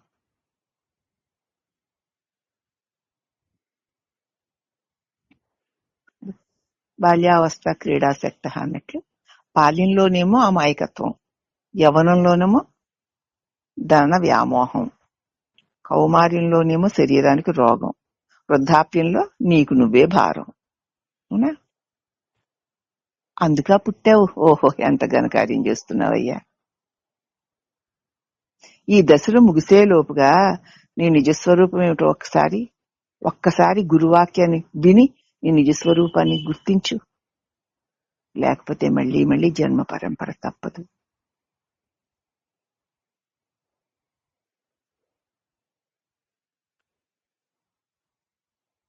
ఇక చాలిక ప్రపంచపు చింతన కంటే దైవ చింతనే గొప్పది. దైవ స్మరణ కంటే నీ స్వరూప చింతనే గొప్పది. ప్రపంచంలో లోక విషయాలను చింతించే దానికంటే దైవనామాన్ని, దైవ రూపాన్ని చింతించడం గొప్పదే. దైవనామము, దైవ చింతన కంటే నీ స్వస్వరూపాన్ని, నీ చిన్మయ స్వరూపాన్ని చింతించడం ఇంకా గొప్పది. అట్టి ఆత్మచింతన కన్నా దైవ సాన్నిధ్యమైన పరమ మౌనమే అన్నిటికంటే గొప్పది. ఇంకా చింతన చేసేవాడు కూడా లేదు దైవమై మిగిలిపోవడం, ఆ దైవమే తానుగా ఉండడం అదే. కాబట్టి అన్ని గొప్ప, లోక చింతన కంటే అన్ని గొప్పవే, కానీ ఒక్కొక్కటి ఒకదానికంటే ఒకటి ఉత్తమమైనవి. ఈ లోక చింతనలు చేసేదానికంటే దైవ చింతన చెయ్యి, స్మరణ. అట్టి దైవ స్మరణ కంటే నీ స్వస్వరూప స్మరణ చెయ్యి. ఆ స్వరూప స్మరణ కంటే దైవ సన్నిధి, దైవమే అయిన మౌనంలో మౌనంగా నిలువు. మనోమౌనం కన్నా ఆ దైవమే తానుగా ఉండడం విన్న, ఆ మనోమౌనమే ఉండగా ఉండగా దైవమే తానైపోతాం. ఇదే జీవన్ముక్తికి బాట. రాగాన్ని వదిలేసి ఇప్పటికైనా యోగాన్ని పొందు. అహాన్ని విడిచి జ్ఞానిగా జీవితాన్ని గడుపు. ఇక చాలు, ఇంత బోధ అందుతున్నాయి. ఇక నాకు ఈ రాగాలొద్దు, ఈ మోహాలొద్దు కదా, అసలు నాకు ఇవి ఏమీ వద్దు, ఏమీ లేకపోతే ఉండే పరమశాంతే నేను అని ఉండు. అదే యోగాన్ని పొందడం. ఈ అహంకారాన్ని విడిస్తే జ్ఞానిగా గడపగలుగుతావు. ఇహము నీకు శాశ్వతం కాదురా నాయనా, ఈ జగత్తు సత్యం కాదు, శాశ్వతం కాదు. ఆ పరమైన నీ స్వరూపమే నీ నిజస్థానం. కాబట్టి ఈ దేహమందు ప్రాణం ఉండగానే నీ స్వరూపమైన పరమాత్మని చేరుకో చేరుకో చేరుకో. అదే జీవన్ముక్తికి బాట. గురువుకి చేరువైపోతూ ఉండాలి. నీ ఆత్మారాముడు, నీ హృదయంలో ఉన్నటువంటి ఆ చైతన్య స్వరూపుడే గురువు. ఆ గురువుకి చేరువైపోతూ ఉండాలి. అప్పుడు నువ్వు మనసుకు దూరం అయిపోతావు. అప్పుడు అంతరాత్మగా నిలవగలుగుతావు. అప్పుడు నీకు గతము లేదు, బంధము లేదు. సర్వ స్వతంత్రుడవై ఉన్నావు. ఈ సంగతి గుర్తిరగరా నాయనా. అదే జీవన్ముక్తికి బాట. గురువంటే బాహ్య గురువు ఏం చేస్తాడు? నీ అంతర్ గురువు నీకు పరిచయం చేస్తాడు, అక్కడికి ఎలా వెళ్ళాలి దారి చూపిస్తాడు. ఇక అంతే. ఆ అంతర్ గురువుకి, నీ అంతరాత్మ గురువుకి దగ్గరైపోతూ ఉండు.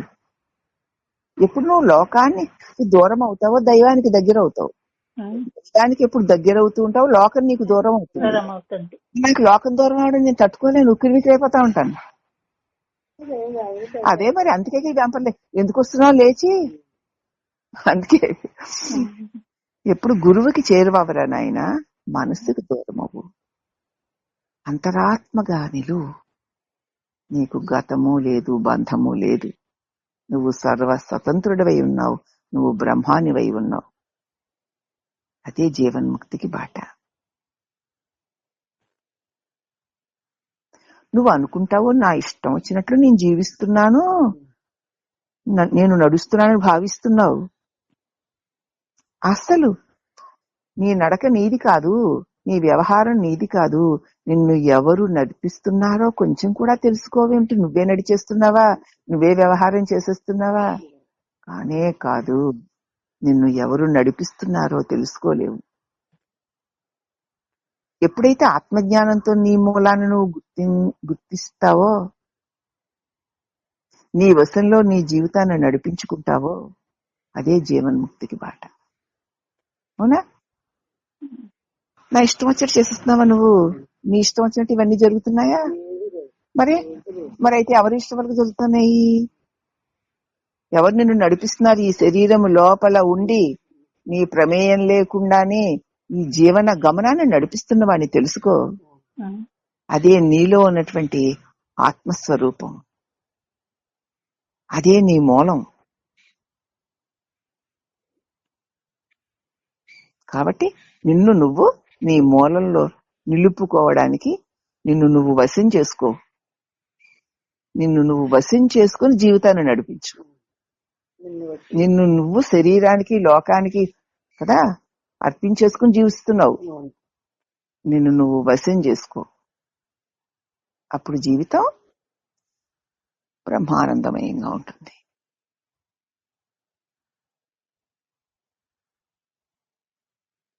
జ్ఞానాన్ని చక్కగా అవగాహన చేసుకుంటేనే జ్ఞానాన్ని చక్కగా ఆచరించగలం. మనకి తెలిసిన జ్ఞానాలు మన అందరికీ తెలుస్తున్నాయి, ఆచరణలోకి రావటం లేదు. అంచేత జ్ఞానాన్ని చక్కగా అవగాహన చేసి, జ్ఞానం అంటే ఏమిటి?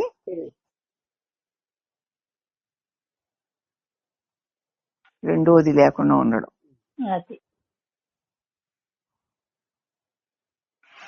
అప్పుడే జ్ఞాన ఆచరణ నీ నుంచి జరుగుతుంది. అట్టి ఆచరణే అనుభవానికి వస్తుంది.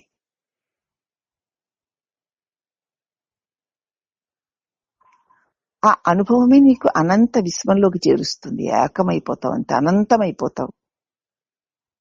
అసలు నువ్వు వచ్చింది ఆ అనంతత్వంలో నుంచే. కానీ ఈ అల్పత్వాన్ని పట్టుకుని మరి జన్మలుగా ఊడిగం చేస్తున్నావు. కాబట్టి నీ నిజస్వరూపమైన సత్య జ్ఞానాన్ని అవగాహన చేసుకుంటే నీ వ్యవహారమంతా జ్ఞాన ఆచరణే అవుతుంది. ఏదో అలా జరుగుతున్నట్లు, ఏ అంటి ముట్టనట్లుగా వ్యవహారం సాగుతుంది. అంటదు ముట్టదు, మళ్ళీ సాగుతుంది. అటువంటి వ్యవహారమే నీకు అనుభవానికి ఇస్తుంది. అట్టి అనుభవమే నిన్ను అనంత విశ్వంలో ఐక్యం చేస్తుంది. అనంతత్వంలో నుంచే వచ్చావు నువ్వు. అనంతత్వంలోకి చేరిపోవాలి తప్ప ఈ అల్ప స్వల్ప ఒక కళ వంటి అల వంటి ఈ జగత్ వ్యామోహాల్లో ఈ రూపం, అల ఒక రూపం కదూ, ఈ దేహం ఒక రూపం. ఎప్పుడు రూపభావన కలిగిందో అప్పుడు విశ్వభ్రాంతి కలుగుతుంది. ఎప్పుడు రూపభావం తొలగిందో శాంతి కలుగుతుంది. అదే జీవన్ముక్తికి బాట. నీ పూర్వకర్మలే ఇప్పటి నీ జన్మని గ్రహించు.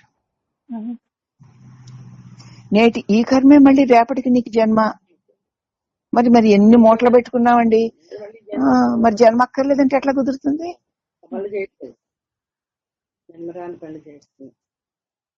ఎన్నాళ్ళయ్యా ఈ కర్మలు, ఈ కర్మ ఫలితాలు, ఈ పుణ్యాలు, ఈ పుణ్య ఫలితాలు, ఈ రాగాలు, ఈ రాగ ఫలితాలు, ఈ ద్వేషాలు, ఈ ద్వేష ఫలితాలు, ఈ ఇష్టాలు, ఈ ఇష్ట ఫలితాలు. ఎంతకాలం? ఇక నీకు వీటి నుంచి విడుదల లేదా? ఇవి వద్దని నీకు అనిపించదా? అసలు నీకు స్వేచ్ఛ వద్దా?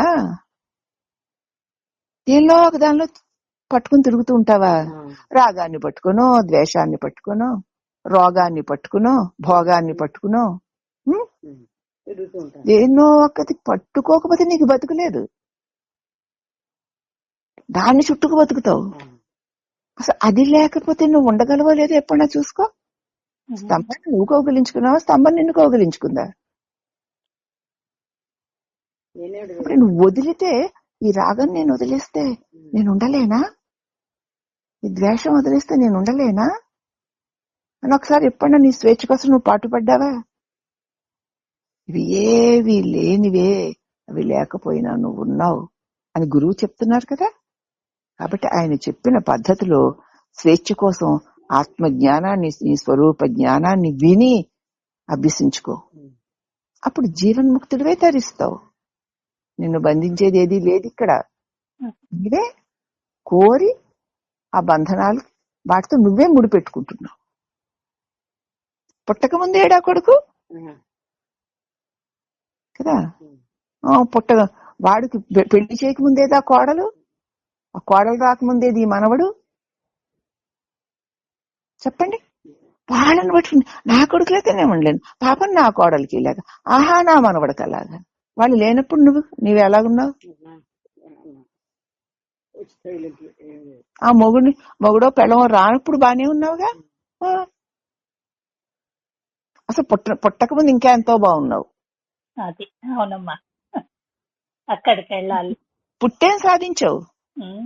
రేపు గిట్టి దేన్ని పోగొట్టుకుంటున్నావు తెలుస్తుందా? ఎందుకు ఇవన్నీ వద్దు నాకు అని ఉంటే నిద్రా సుఖాన్ని మెలకువలో అనుభవిస్తావు. కాదండి, నిద్రలో ఏ పని చేయకుండా పడుంటాము, మెలకువలో ఈ శరీరంతో పనులు చెయ్యాలి కదా అండి. అది అన్నపూర్ణమ్మ గారి గొప్ప సందేహం. ఎవడు చెప్పాడు చెయ్యాలని? నా పని కాదది, నా పని కాదది. అవుతుంది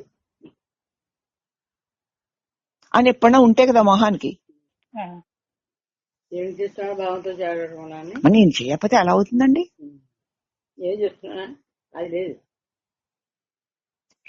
దేనిని గురించి నువ్వు పదే పదే తలుస్తూ ఉంటావు, అలా చేయాలి, ఇలా చేయాలి, అప్పుడు అలా చేసి, ఇప్పుడు ఇలా చేసి, రేపు ఇలా చేయాలి తలుస్తూ ఉంటావో అదే నిన్ను చేరి నడిపిస్తూ ఉంటుంది.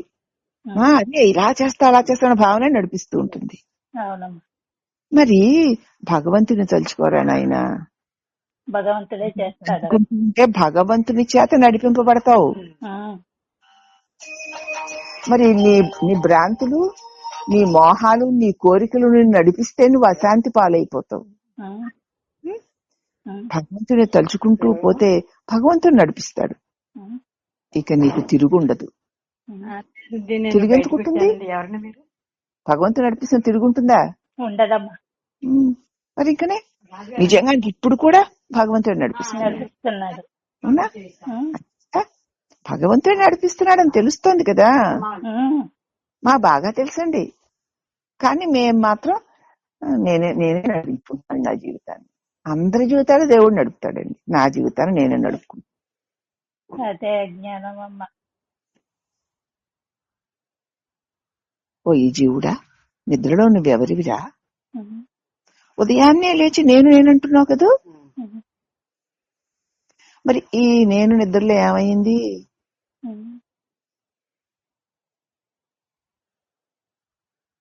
ఒక్కసారి గ్రహించు. నిద్రలోను మెలకువలోను ఏది ఒకేలాగా ఉందో అదే నువ్వు. మెలకువలో కూడా నువ్వు లేకపోతే ఏదీ లేదు కదా. లేదమ్మా. ఏది నేను అని అనాలన్నా నువ్వు ఉండాల్సిందే, నేను అని అనాలన్నా నేను ఉండాల్సిందే. నేను ఇలా చేయాలి అలా చేయాలి అనుకున్నప్పుడంతా నేను ఉండాలి. నేను లేకుండా మెలకువలో ఏ పని లేదు. నిద్రలో కూడా నువ్వు లేకుండా పోలేదు. నిద్రలో ఉన్న నువ్వే మెలకువలో కూడా ఉన్నావా? మరి నిద్రలో ఉన్న నీకు అంత సుఖంగా ఉండి మెలకువలోకి వచ్చాక ఎందుకు సుఖం పోతుంది? ఈ క్రియాకలాపాలన్నీ వచ్చిపోతున్నాయి తప్ప నేను అలాగే ఉన్నాను అన్న జ్ఞానం లేక అవి నేను చేస్తున్నాను అన్న భావన వల్ల. అవునా? కాబట్టి నిద్రా మెలకువల్లో ఒకేలాగా ఉన్నదేదో అదే నువ్వు. ఈ మార్పు చెందే నువ్వు కాదు. ఈ మార్పు చెందే నేను కాదు. ఈ అసలే నేను కాదు. కాదు. మార్పు లేకుండా దీని మార్పులన్నింటినీ తెలుసుకుంటూ పుట్టినప్పటి నుంచి ఇప్పుడు వరకు ఏది మార్పు చెందుతోందో, ఈ ప్రకృతి అంతా, ప్రపంచమంతా మార్పు చెందుతోంది. ప్రపంచంలో భాగమైన శరీరం కూడా మార్పు చెందుతుంది. మార్పు చెందుతూ ఉండగా వాటి యందు మార్పు లేకుండా మారకుండా కలలోను, మెలకువలోను, నిద్రలోను మారకుండా ఉన్నదేదో కలను గురించి, మెలకువను గురించి, స్వప్నాన్ని గురించి చెప్తోంది. నిన్నటి గురించి, నేడుని గురించి, రేపుడి గురించి మాట్లాడుతోంది. అది 3 కాలాల్లో, 3 అవస్థల్లో, 3 దేహాల్లో, 3 గుణాల్లో ఏకైకమే ప్రకాశించకపోతే, వీటన్నిటినీ ప్రకాశింపచేస్తూ ఉండకపోతే వీడికి ఉనికి లేదు కదా. అదెవరు? నేనే. కాబట్టి నిద్రలో, మెలకువలో ఒకేలాగా ఏదుందో అది నువ్వు తప్ప ఈ మార్పు చెందేది, నశించేది నువ్వు కాదని తెలుసుకో. ఈ సద్గురువుని యొక్క మాట జీవన్ముక్తికి బాట. నువ్వు ఎక్కడి నుంచి వచ్చావు? చచ్చిపోతే ఎక్కడికి వెళ్తావు? ఎన్ని 100 సార్లు, 1,00,000 సార్లు కూడా అని ఉంటాను ఈ మాట.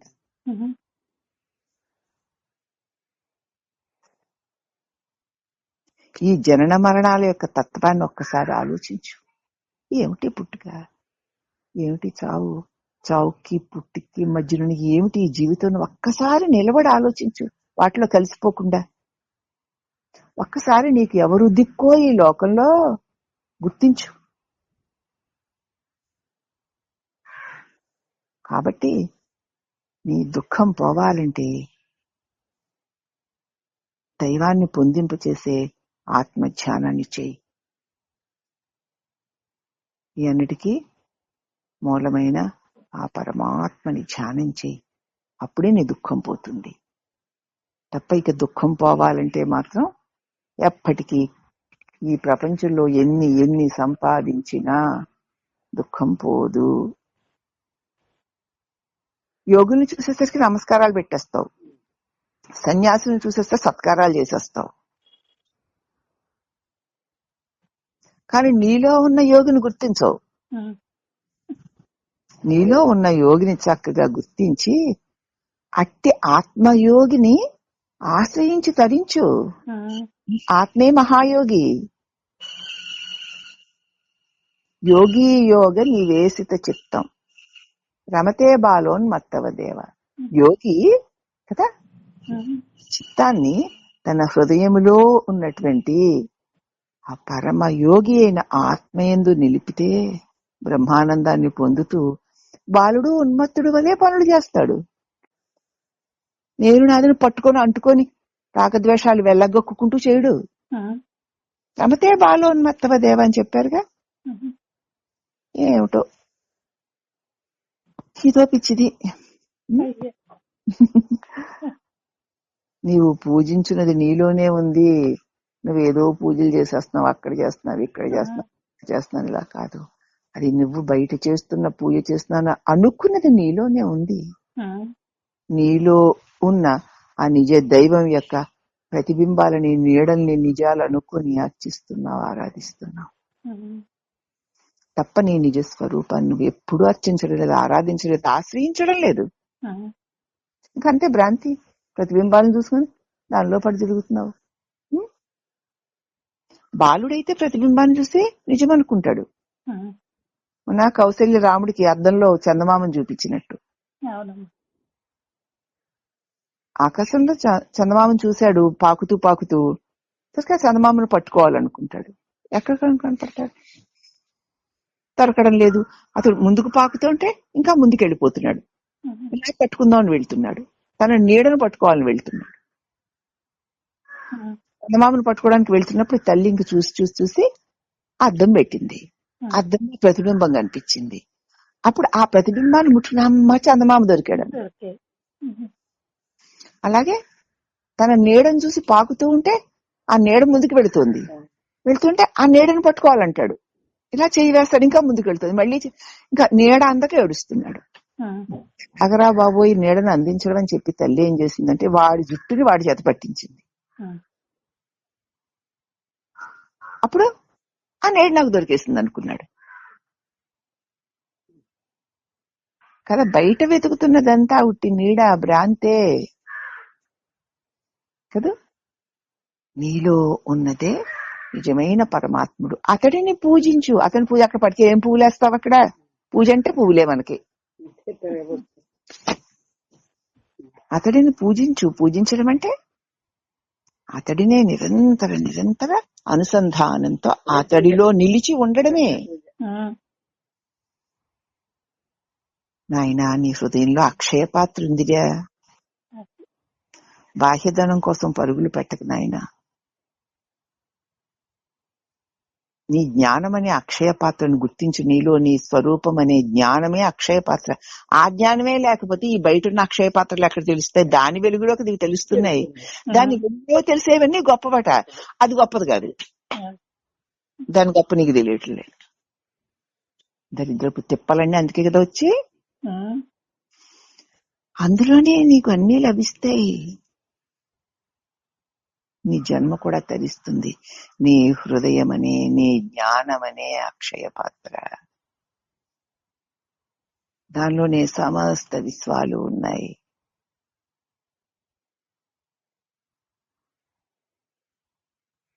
అంతే. దానిలోనే సమస్తం లభిస్తాయి. అది లేకపోతే ఏది లేదు. ఏది ఉన్నా దానిని ఆశ్రయించుకొని దానిలో ఉన్నదే. దాన్ని విడిచేది లేదు. అన్నిటికీ అధికారి నీ జ్ఞానమే. ఆధారం నీ జ్ఞానమే. అవునా? జ్ఞానాదేవత కైవల్యం అన్నారు కదా. జ్ఞానేన సదృశ్యం అన్నారు కదా.